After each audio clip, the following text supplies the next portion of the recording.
सोबतीला माझे स्वामी या यूट्यूब चॅनलमध्ये तुम्हा सर्वांचं स्वागत आहे। आपण आज या व्हिडिओमध्ये रक्षाबंधन सण साजरा करण्यामागचे कारण व त्याचे महत्त्व पाहणार आहोत।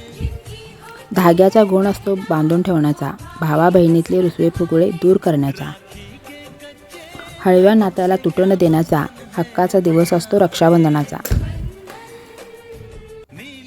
भावाचं बहिणीबद्दलचं प्रेम तो शब्दात कधीच सांगू शकत नाही, पण आयुष्यात भावा एवढं प्रेम दुसरं कोणीच करू शकत नाही। खरं आहे ना? रक्षाबंधन हा सण श्रावण महिन्यातील शुक्ल पक्षातील पौर्णिमेला साजरा केला जातो। यालाच राखी पौर्णिमा असेही म्हणतात। रक्षाबंधन म्हणजे बहीण आणि भावाचं एक विश्वासाचं नातं। रक्षाबंधन म्हणजे संरक्षण, प्रेम आणि जबाबदारी। हे नातं केवळ भावंडांचं नसून हे नातं आपल्याला एकमेकांसोबत जोडतं। या दिवशी बहिणी ह्या आपल्या भावाला राखी बांधतात, तर नुसता राखीच नाही तर आपल्या भावाला सर्व प्रकारच्या सुख समृद्धीसाठी तसेच भावाच्या दीर्घायुष्यासाठी प्रार्थना करतात। भाऊ बहिणीच्या अतूट प्रेम आणि विश्वासाचे प्रतीक असलेला हा रक्षाबंधनाचा सण जीवाभावाच्या नात्याचा एक अलौकिक प्रेमाचा न विसरणारा संगम होय। तर रक्षाबंधन या शब्दाचा नेमका अर्थ काय?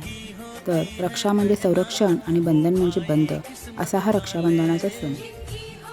या दिवशी नटून सुंदर तयार झालेली आपली बहीण आपली आतुरतेने राखी बांधण्यासाठी वाट बघते। या भावनेतच किती सुख सामावलेलं असतं। यामध्ये महाभारतात श्रीकृष्ण आणि द्रौपदीची एक कथा आहे। भगवान श्रीकृष्णाच्या बोटाला एकदा जखम झाली, तेव्हा द्रौपदीने आपल्या साडीचा तुकडा फाडून कृष्णाच्या बोटाला बांधला। त्यानंतर कृष्णाने द्रौपदीला वचन दिले की तू जेव्हा संकटात असशील तेव्हा मी तुझं रक्षण करेल। आणि हेच खरं रक्षाबंधनाचं मूळ तत्त्व मानलं जातं। खरं तर समाजात बहीण ताटमानाने वागावी आणि तिच्या संरक्षणाची जबाबदारी ही भाऊ घेत असतो। या दिवशी बहिणी या भावाला पाटावर बसवून त्याला कपाळावर तिलक लावते, त्यानंतर भावाच्या उजव्या हाताच्या मनगटावर राखी बांधते। म्हणजेच बहीण आपल्या भावाच्या मनगटावर रक्षासूत्र बांधत असते आणि भाऊसुद्धा आपल्या बहिणीला तिचे रक्षण करतो असे वचन देत असतो।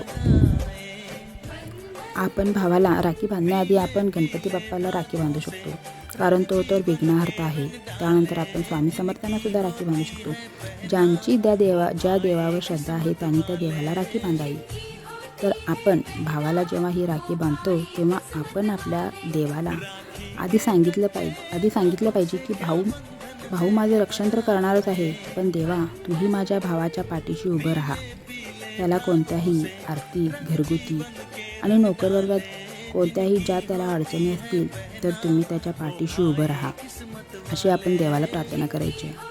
तसेच भावाला जेव्हा आरतीचं ताट ओवाळत असतो तेव्हा म्हणावं की इडापिडा टळू दे, बळीचं राज्य येऊ दे, माझ्या भावाला उदंड आयुष्य लाभू दे, अशी भावाच्या दीर्घायुष्यासाठी प्रार्थना करायची आहे। कुठल्याच नात्यात नसेल एवढी आहे ओढ, म्हणूनच भावा बहिणीचं हे नातं खूप खूप गोड आहे। आजच्या वाढत्या या धावपळीच्या युगात अनेक भाऊ बहीण दूर राहतात, तर बहिणी या भावाला कुरीचरीने राखी पाठवतात। या दिवशी देशाचे रक्षण करणाऱ्या सैनिकांनाही अनेक बहिणी राखी पाठवतात। तसेच रक्षाबंधन या पौर्णिमेला नारळी पौर्णिमा असेही म्हणतात।